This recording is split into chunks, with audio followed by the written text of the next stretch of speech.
We went round the shops when the mask law came in, and what a miserable bloody experience it was. We didn't wear masks, of course, and we had relatively little trouble with shopkeepers, but we had more than enough trouble from sanctimonious, holier-than-thou customers who'd probably been inspired by the shame your neighbour rhetoric from Cressida Dick, the senior policewoman. If they'd been on bicycles, they'd have had little helmets with cameras fitted to them. They listened with surprise, though, when I explained the facts about viruses and masks and mosquitoes and chicken wire fencing. I confess, I've never been good with rules. It's something genetic and I can't help it. At school I was always in trouble, not for fighting or anything, but just for refusing to obey the rules. I volunteered for the Army Cadet Force at school because it was compulsory, and on Fridays we had to wear a horrible, itchy brown uniform and parade in the playground. It was raining one Friday, so I put my blue gabardine raincoat on top of my uniform. I was shouted at mercilessly by the Sergeant Major and made to sit in the classroom and read a book. It was a valuable lesson. On another occasion, we went out on an initiative test at school. We were dropped in a village miles from anywhere and told to answer 20 questions on a sheet of paper we were given. I stopped off at the village shop, bought a bottle of pop and a bag of something bad for me, and the lady behind the counter answered all the questions on my sheet of paper. I then sat in a wood and watched the squirrels. I was the only one to get all 20 correct answers, and the major in charge of the cadet force asked me why the answers on my sheet of paper were in such neat, feminine writing. I told him the truth. He was very angry. I reminded him that it was an initiative test, but I got another black mark and was thrown out of the cadet force. I then had to spend every Friday afternoon sitting in the classroom reading a book. They knew how to punish people at my school. When I arrived at university, they told me I had to join the National Union of Students. I said I didn't want to. I didn't know anything about the National Union of Students, but I didn't want to join because they said I had to. I quoted some human rights legislation I'd managed to find, and they had to let me not join. It caused chaos for months. When I went for my first hospital job, an accountant told me that the cost of my board and lodging would be deducted from my first paycheck. I told them I preferred to give them a cheque. They said they wouldn't do that. I said, I'll go home then. They had to reorganise the account system. I've resigned from just about every club I've ever been in and every job I've ever had, always on a matter of principle. I tell you all this not out of shame or pride, but just to explain why I feel comfortable going the wrong way in supermarkets when they have arrows pasted on the floor. I don't think I've ever gone through a customs post without having an argument with someone, and they can be nasty. I just can't help myself. So we went to the shops the other day, and I exchanged words with just about everyone I saw. On the whole, as I've said, it wasn't the staff who were the trouble. With two exceptions, they didn't seem to give a damn. "Where's your mask?" asked one sales assistant. "I haven't got one on," I replied with simple honesty, though I did think of saying I'd got an invisible mask. "Are you exempt?" she asked. I said I was. "What's your health problem?" she demanded. I told her I thought the question was impertinent, irrelevant and intrusive. Shades of Perry Mason. "Are you planning to discriminate against me because I have a disability?" I asked politely. "Shall I put down asthma?" she asked. "That's the usual one." And so I think she wrote asthma on her little bit of paper.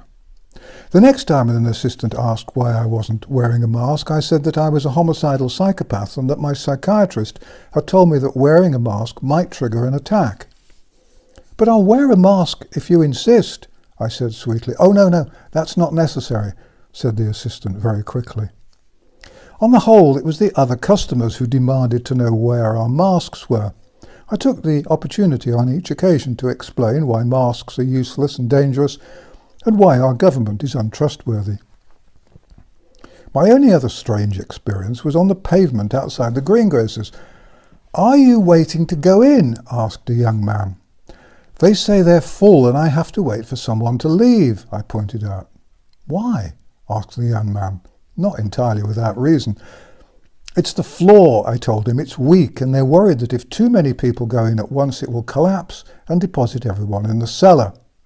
Gosh, he said, that's terrible. And then, after a pause, he grinned at me. I'm very gullible, aren't I? He said. I told him I had an old lawnmower I could let him have very cheaply. It's an antique and probably worth thousands. You can't catch me twice, he said with an even bigger grin. It's all very silly, but it was depressing to see so many people making themselves even more stupid by wearing masks. I saw one young fellow trying to eat a piece of cake with his mask on. He was sitting outside a cafe on those couple of tables they put on the pavement. He was stuffing bits of cake round the side of his mask. We saw a woman in a mask which matched her blouse. That depressed me. Wearing a mask as a fashion item is akin to slaves wearing Christian Dior outfits while picking cotton.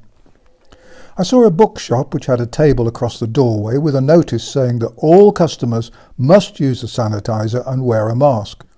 There were no customers in the shop. I thought about covering my hands with sticky sanitizer and then going into the shop and handling all the books. But I couldn't go in because I wasn't wearing my badge of shame, indoctrination and subservience. A bookshop, for heaven's sake.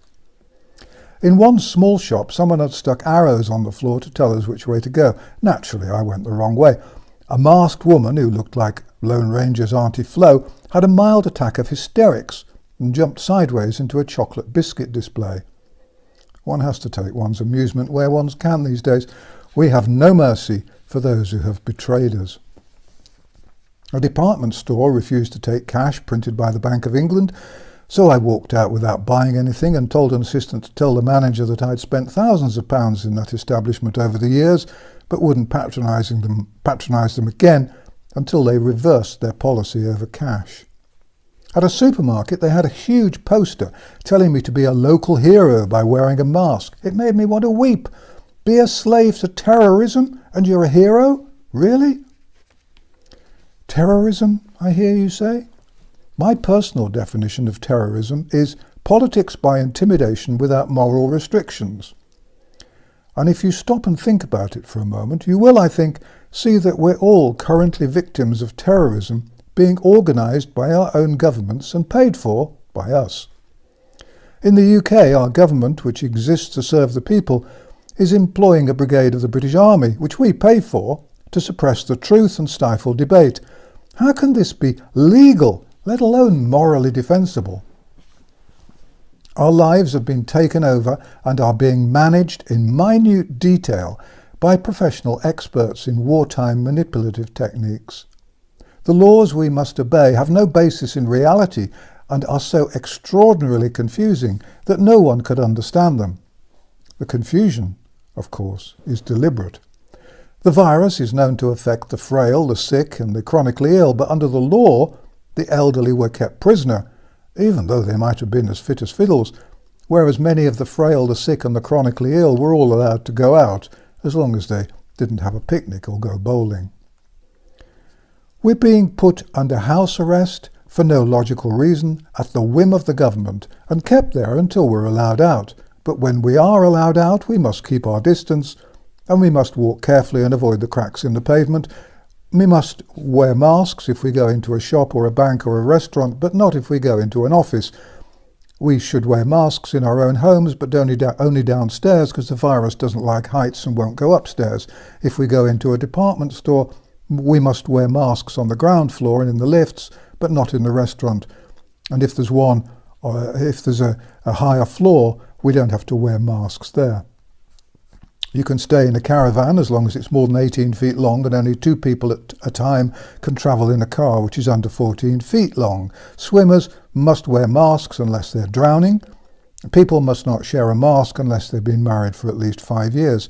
In stores, the staff do not have to wear masks, but the customers must. But in restaurants, the staff must wear masks, but the customers don't have to. If someone goes into a takeaway wearing a mask, they must take their food outside to eat it. But if they enter not wearing a mask, then they can eat food while sitting at a table. We mustn't talk to friends, sing, or do anything that looks like fun. We can play tennis or cricket with one friend as long as the ball we use is wiped with a disinfectant wipe for 30 seconds every time it is handled. If we are professional sports persons, we can play our sport as long as no one watches us. We can enter a place of worship if it's open, as long as we wear a mask and maintain social distancing, but there will be no services, no public worshipping, and definitely no singing. We can go into a pub as long as we sit quietly and order our drinks by using our mobile phones, sit quietly at our table and give all our personal details to the person at the door. We can't play pool, darts or dominoes or take part in quizzes. There can be no live music, and we must not approach the bar at any time or for any reason. We can leave our table only to visit the loo, and then only after the loo has been thoroughly cleaned and sanitized. We can have our hair cut and our nails polished, but hospital physiotherapy departments are still closed. We can visit a dentist if we can find one which is open, but we can't have our teeth filled, so anything aching or painful must be removed. We can go out into the streets to demonstrate for or against politically acceptable views, but we can't go out into the streets to demonstrate for or against the laws which prevent us going out into the streets and leaving our homes. Social distancing laws and laws about wearing masks can be ignored if we are protesting about issues which have been endorsed by left-wing politicians, but not if we're protesting or campaigning about issues which have been endorsed by right-wing politicians. We can't have picnics with friends or relatives if the picnics are held on a beach, in the park or in our own gardens, but we may eat by ourselves in our own homes, though we may not go shopping to buy food unless we wear masks. We can jog in a park, but we can't sit on a bench to rest if we're tired.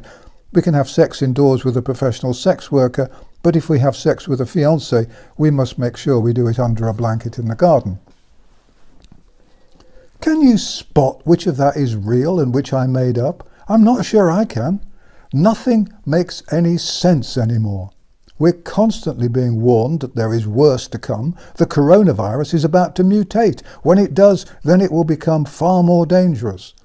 A completely new virus is about to leap from pigs or bats or some other mythical creature, and it will kill millions, hundreds or possibly billions.